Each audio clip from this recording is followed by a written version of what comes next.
Varicose వ్యాధితో బాధపడుతున్నారంట. తక్కువ ఖర్చుతో ట్రీట్మెంట్ కావాలి అనుకుంటే ఎవిస్ హాస్పిటల్ని సంప్రదించండి. నమస్తే రమ్మగారు. నమస్తే జయ. ఈ నెల 30న మనకి అక్షయ తృతీయ ఉంది. ప్రతి సంవత్సరం మాట్లాడుకుంటూనే ఉంటాం. పండుగలతో పాటు అక్షయ తృతీయని కూడా కలిపేస్తాం రమ్మగారు మనం లిస్టులో కదండి. అవును. అక్షయ తృతీయ అనగానే ఫస్ట్ చిన్న పిల్లల నుంచి పెద్దవాళ్ళ దాకా బంగారం కొనుక్కోవాలి, బంగారం కొనాల్సిందే అనే ఒక ఆలోచనకు వచ్చేసామండి. అవునమ్మా, హోరెత్తి ఇచ్చేస్తూ ఉంటే హోరు నువ్వు కాసేపటికి అవుతాం. భ్రమర కీటక న్యాయం అని ఒక న్యాయం ఉంది. భ్రమరాలు ఓ పురుగుని తెస్తాయిట, భూమి మీద ఓ పురుగుని తెస్తుంది, దాన్ని ఒక చోట పెడుతుంది, పెట్టి దాని చుట్టూ దగ్గర తిరుగుతుంది. అవును. కాసేపు తిరిగాక ఈ కీటకం తను కూడా భ్రమరం అయిపోయాను కూడా తను కూడా తిరగడం మొదలు పెడుతుంది. అట్లా అయిపోయింది మన పరిస్థితి. కొనుక్కోకపోతే మీ జీవితాలకు నిష్కృతి లేదో, బంగారం కొనకపోతే ఎలాగో అని ఇప్పటికి 10-12 సంవత్సరాలుగా ఈ మొత్తం వ్యాపారులందరూ ఏమంటారు, బంగారపు దుకాణదారులందరూ మనని హోరెత్తిచ్చి మధ్యలో ప్రవచనకర్తలు, మధ్యలో జ్యోతిష్యవేత్తలు, ఇంకా ఎవరో ఇన్ఫ్లుయెన్స్, నేను కొన్నాను నువ్వేం కొన్నావు అని డైలాగులు, ఫ్రెండ్స్ వాళ్ళు వీళ్ళు.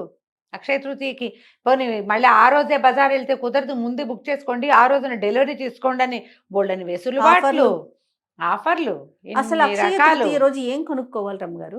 అసలు అక్షయ తృతీయ అంటే ఏమిటో ఎవరికైనా తెలిసేమో చెప్పు. ఇప్పటిదాకా విన్నావా నువ్వు? విన్నావా? వినలేదు, ఎవరు వినలా. ఏమిటి అక్షయ తృతీయ రోజు ఏమైంది, ఏమిటి స్పెషల్ థింగ్ ఎవరికి తెలియదు. కానీ అది బంగారం కొనుక్కునే రోజుగా మాత్రం ప్రఖ్యాతి పొందింది. అంతే, అలా ఎక్కిచ్చేశారు మన తలల్లోకి. బంగారం కొనకపోతే వచ్చిన కొంప మనకి ఏమీ లేదమ్మా, ఏమీ లేదు, హాయిగా ఉండండి. నేను ఒక్కసారి కూడా కొనలేదు, ఒక్కసారి కూడా కొనలా నేను. నాలాంటి వాళ్ళు బోల్డ్ మంది ఉన్నారు. ఈ కొనకపోతే కుదరదనే పాయింట్ పెట్టుకుని ఇలాంటి ఒక రోజు వచ్చినప్పుడైనా కొనుక్కుంటాం కదా అని ఇది వరకు శ్రావణ మాసం బంగారం కొనాలనేవాళ్ళు జయ.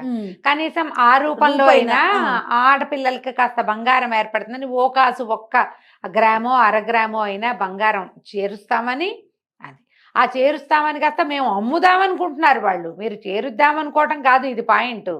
ఏదో కొనకపోతే కుదరదు అన్నీ ఉన్న వాళ్ళు కూడా ఈ రోజున కొనుక్కుని తీరాల్సిందే, లేకపోతే కొంపనిపోతుంది. మీ ఇంట్లో ఉన్నది ఎక్కడికి పోదు, మీ ఇంట్లో ఉన్నది మీ ఇంట్లోనే ఉంటుంది.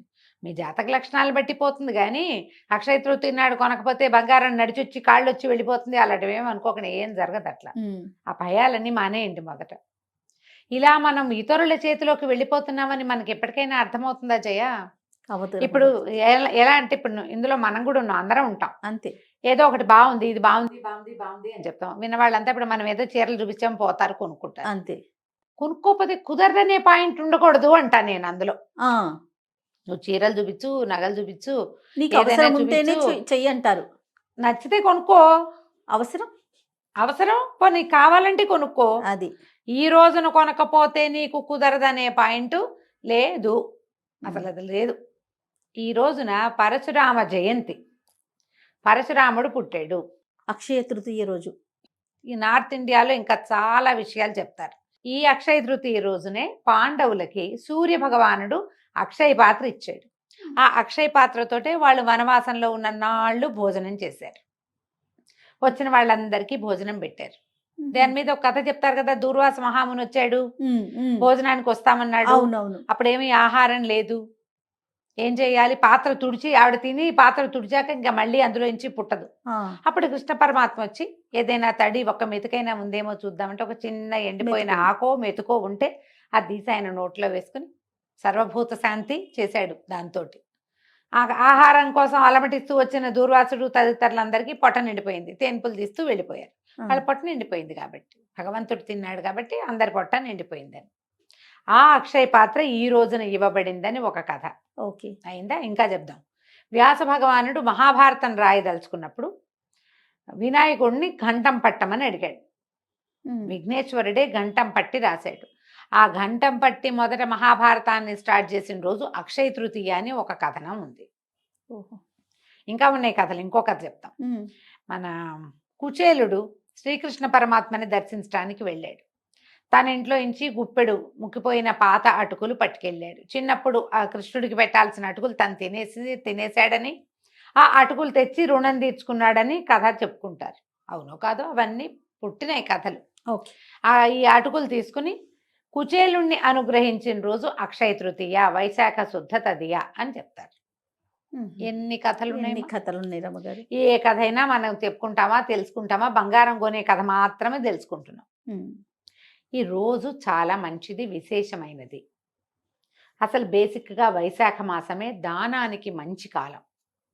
వైశాఖంలో గొడుగు, చెప్పులు, మంచినీళ్ళు, నెయ్యి, వీటిలలో ఏవి దానం చేసినా, మామిడి పళ్ళు, విసినికర్రలు దానం చేసినా మంచి ఫలితం లభిస్తుంది.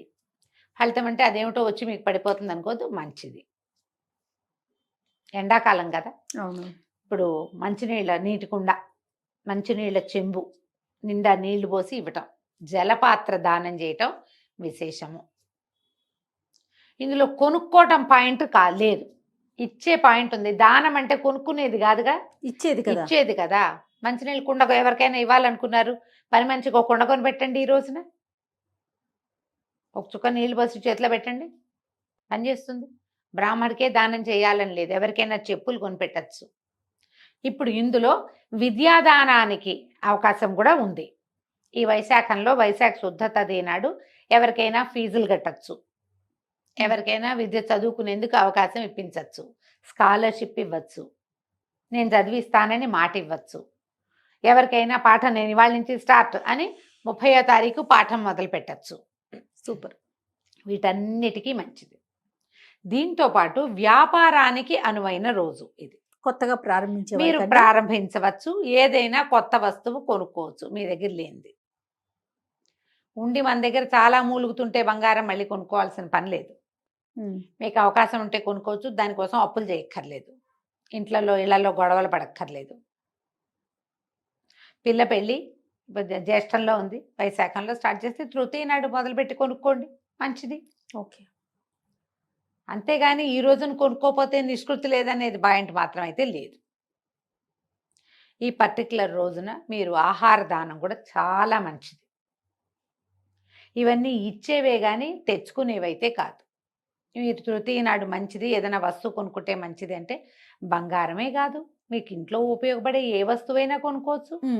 మీరు మంచినీళ్ళు కుండ కొనుక్కోవచ్చు, ఓ స్టీల్ గిన్నె కొనుక్కోవచ్చు, ఓ జత బట్టలు కొనుక్కోవచ్చు, ఎవరికైనా ఓ జత బట్టలు కొనిపెట్టచ్చు. ఒట్టి బంగారపు కొట్లనే మనం ఎందుకు ఉద్ధరిస్తున్నాం? అంత లేదు మరి. మీరు చేయదలుచుకుంటే చేసుకోండి, కానీ చేయకపోతే కుదరదనే పాయింట్ అసలు లేనే లేదు. ఓకే. ఆల్రెడీ మన దగ్గర చాలా ఉంది. ఈరోజు మంచి రోజు కాబట్టి ఏదో కొంటామంటే మంచి రోజు కదా, ఎవరికైనా సహాయం చేయొచ్చుగా, ఎవరికైనా కావాల్సింది కొనిపెట్టచ్చు కదా. ఎంత సంతోషాన్ని ఇస్తుందమ్మా అది. అక్షయ తృతీయ రోజున ఏం మంచి పేరు చేశామో సోషల్ మీడియాలో పెట్టండి అమ్మా, ఇన్ఫ్లుయెన్స్ అంతాను ఇవాళ ఈ మంచి పని చేస్తున్నామని. ఇవాళ అక్షయ తృతీయ, ఇవాళ చాలా మంచి రోజు, నేను వీళ్ళకి ఇది ఇచ్చాను అంతే. మా ఇంటి దగ్గర ఎవరో ఉన్నారు పాపం, వాళ్ళు పేదవాళ్ళు, చెప్పులు గిప్పులు బాగా కొనుక్కోలేరు, ఇంటికి 10కి చెప్పులు కొని పెట్టండి. అలాంటివి చేయండి అమ్మా. బంగారం కొనుక్కుంటే కొనుక్కోండి మీ ఓపిక. అది కొనుక్కోపోతే కుదరదనే భావాలని మాత్రం దయచేసి పెంపొందించుకోవద్దు, పెంపొందించద్దు కూడా. మంచి పని చేయండి. ప్రతి పర్వదినము మంచి పని చేయటం కోసం చెప్పబడింది. దీంట్లో భగవద్ ధ్యానం, లక్ష్మీ పూజ చేసుకోవచ్చు, విష్ణు పూజ చేసుకోవచ్చు, శివారాధన చేసుకోవచ్చు, ఏ ఆరాధన కుదిరితే ఆ ఆరాధన చేసుకోవచ్చు. రోజు చేసుకునే పూజ ఇంకొంచెం చక్కగా పాయసం చేసి నివేదన చేయండి. పప్పులో పెసరపప్పు ఏదో ఈ కాలానికి, ఎండాకాలం కదా, పెసరపప్పు కొని తలా ఒక 1 కేజీ ఇవ్వండి పని వాళ్ళకో ఎవరో ఒకళ్ళకి. ఎవరికైనా చక్కగా స్వయం పాకం ఇచ్చుకోండి, బ్రాహ్మణులకి ఇస్తే మంచిదని మీకు నమ్మకం ఉంటే అలానే చేయండి. చక్కగా స్వయం పాకం ఇవ్వండి, ఎంతో బాగుంటుంది. ఎవరికైనా హెల్ప్ అవసరము, చదువుకునే పిల్లలు ఉన్నారు, లేదా ఏదైనా ట్రస్ట్ వాళ్ళు పిల్లల్ని చదివిస్తారు, వాళ్ళకే ఇవ్వండి. ఈ రోజున అక్షయ తృతీయ రోజున ఇవ్వదలుచుకున్నాను నేను దానం, చక్కగా డబ్బులు పంపించేయండి, హ్యాపీగా ఉంటుంది. మీ వల్ల ఇంకొకళ్ళు బాగుపడతారు కూడా. ఎందుకు ఈ బంగారపు నిల్వలు, పైగా ఇప్పుడు ₹1,00,000 దాకా పోయినట్టుంది గోల్డ్. కొనుక్కోవాలి, మనకు అవసరమే, పాయింటే. కాకపోతే కొనుక్కోపోతే కుదరదనే ధోరణి ఎందుకు అంటా నేను, అది కదా.